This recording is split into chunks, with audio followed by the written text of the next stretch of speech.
Welcome back to my channel. आज है भानु जयंती।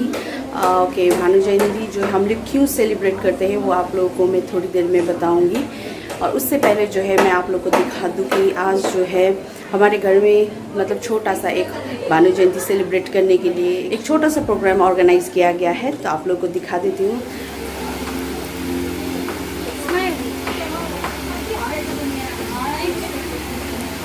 Keep the bag. Without the bag, it's better.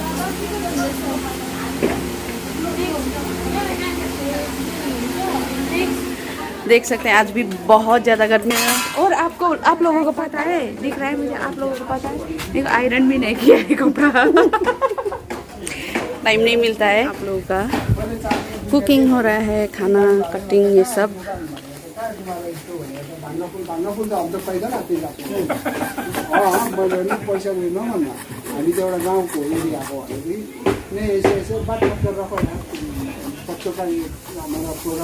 पापा का गपशप भी चल रहा है यहाँ पे, स्टोरी टेलिंग। हमारी उर्गिन दादा टिपिकल ट्रेडिशनल अटायर में आए हैं, दौरा सुरवाल, टाका टोपी।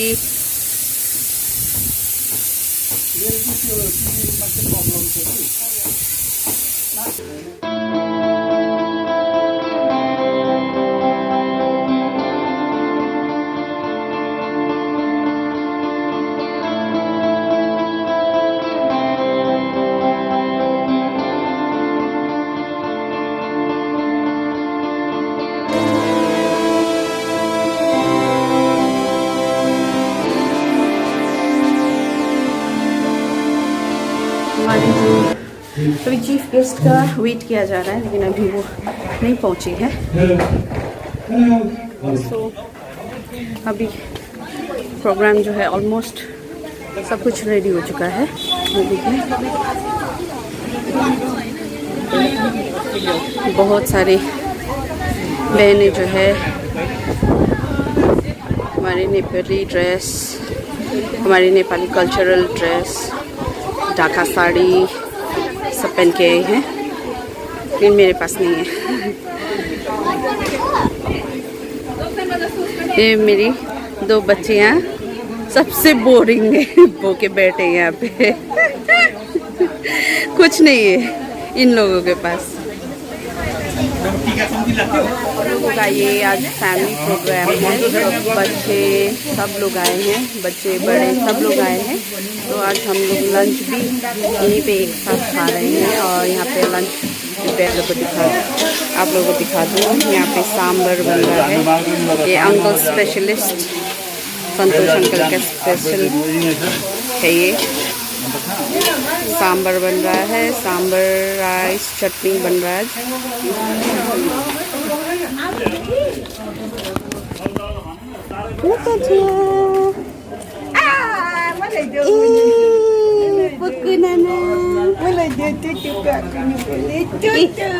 बहनी आएको खुसीलाई लैजाऊ।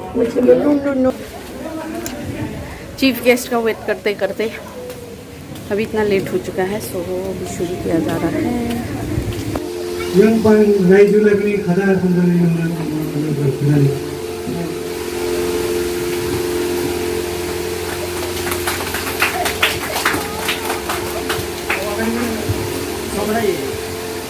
हामी खदा लगाउने एउटा राखेका छौँ र म नानीहरूलाई हाम्रो तबसुम बहिनीलाई अगाडि आउनु गुन्जन बराल र तबसुम बहिनी भएर सबैलाई खदा लगाइदिनु म अनुरोध गर्दछु।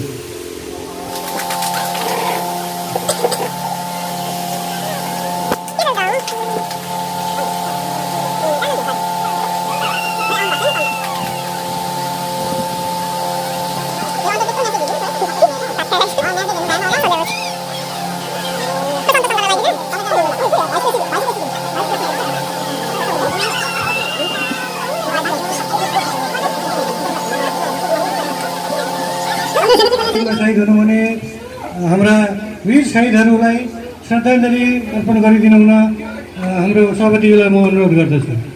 यसको पछाडि उहाँ पछाडि सबैजना आएर यहाँ फुल राखिएको छ।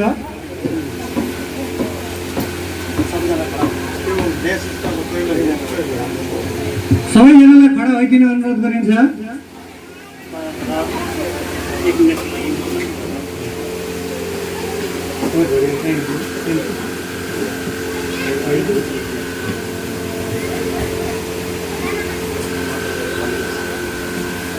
र साथै 1 मिनेट समय हामी वीर गोर्खा शहीद साथै शहीद जवानहरूको लागि उहाँको आत्माको शान्तिको लागि 1 मिनेट समय हामीले मौन प्रार्थना गरौँ भन्ने हामीले यहाँ राखेका छौँ। र अब हामी 1 मिनेट मौन धारण गर्न गइरहेछौँ र सबैले मोबाइल बज्ने छ भने एकछिन साइलेन्ट गर्नु होला। ल सुरु भयो।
आदिकवि भानुभक्त आचार्य जसलाई हामी हाम्रा जातीय कवि पनि भन्दछौँ, संस्कृत भाषाबाट संस्कृतका मूल भाषाबाट रामायणलाई हाम्रो आजको प्रचलित नेपाली भाषामा अनुवाद गर्नु। भानुभक्तको जन्म 13 जुलाई 1814। नानीहरूलाई यसो भन्नु मात्रै बुझ्छ होला। 13 जुलाई 1814 मत्तनहुम जिल्लामा भएको थियो। एक दिन नारद सत्यलोक पुगी गया, लोक गरौँ हित भनी, ब्रह्माता हितिया पया चरणमा, खुसी गराया पनि। नमस्कार, म आज एउटा कविता प्रस्तुत गर्न जानेछु। त्यो कविताको शीर्षक हो घाँसी र यो कविताको कवि हो हाम्रो आदि कवि भानुभक्त आचार्य। ती केही छन्, जे धन सन चिजहरू छन् घरभित्रै नै छन्। त्यस घाँसीले कसरी देश आज अर्थी म भानुभक्त धनी भइकिन धिक्कार छ मौका नबसी नराखी कीर्ति। धन्यवाद। कविता भन्न जाँदैछु, त्यसको शीर्षक हो हे भानु तिमी महान, गर्छु तिमीलाई हजार प्रणाम। हे भानु तिमी महान, गर्छु तिमीलाई हजार प्रणाम। म आज तन्वी छेत्री एउटा कविता भन्न आँटेको छु। अन्त मेरो कविताको शीर्षक हो घाँसी। भर जन्म घाँसतिर मन दिए धन कमायो, नाम केही रहोस् पछि भनेर कुवा खनायो। घाँसी दरिद्र घरको तर बुद्धि कस्तो, म आज भानुभक्त धनी भइकिन किन यस्तो।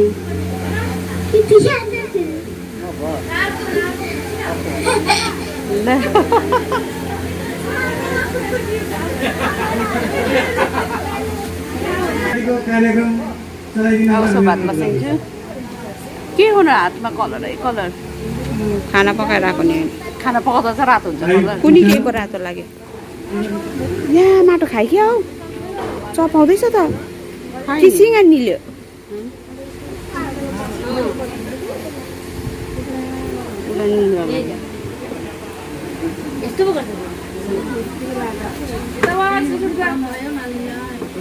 र यहाँ पछि एउटा हाम्रो गीत रहेको छ। हाम्रो विशाल भाइको अगुवाईमा एउटा गाना प्रस्तुत गर्नुहुनेछ हाम्रो विशाल भाइको टिमले। अगाडि आएर आफ्नो प्रस्तुति राखिदिनु उहाँहरूलाई अनुरोध गर्छु।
धन्यवाद सुनाइए। माया यो छिटो डरमानेर बस्दैन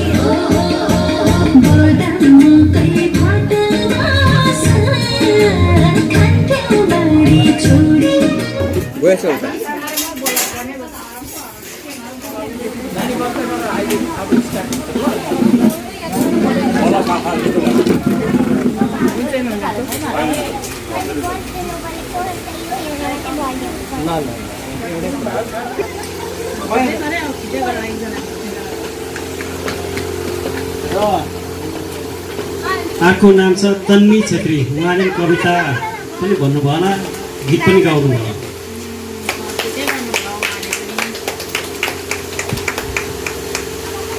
सिद्धार्थ छेत्री नानीले कविता भनेको थियो।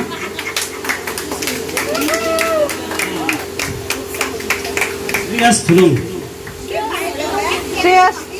गुरुङ श्रेयस थुलुङले कविता गुरुङ भन्यो भने गुरुङ भन्यो।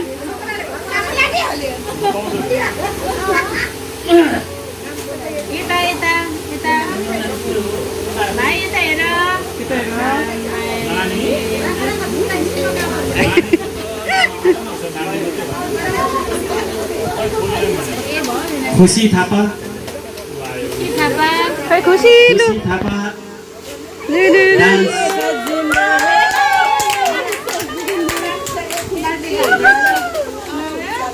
राम्रो नृत्य देखाउनु भएको थियो।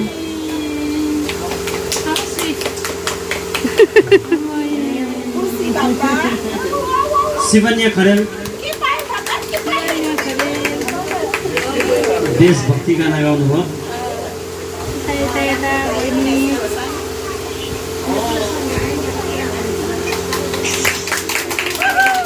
अकांक्षु राई कविता भनेको थियो।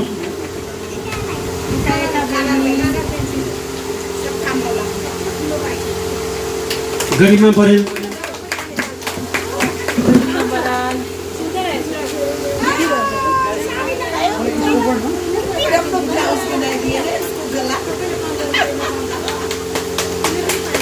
र आजको यो कार्यक्रमको अन्तिम घोषणा या केही बात हाम्रो प्रेसिडेन्टज्यूले राखिदिनुहुन्छ भने अनुरोध गर्दछु। आजको यस कार्यक्रम अब अन्ततिर आइपुगेको छ र यसरी हामीले यस कार्यक्रमलाई सानोतिनो रूपमा सामान्य रूपमा भए पनि आयोजन गर्न समर्थ बन्यौँ र यसको निम्ति सर्वप्रथम त हामी भगवान्लाई हामी धन्यवाद दिन्छौँ र साथसाथै आज जति पनि यस कार्यक्रममा सहभागी हुनुभयो सम्पूर्णलाई हामी धन्यवाद दिन्छौँ।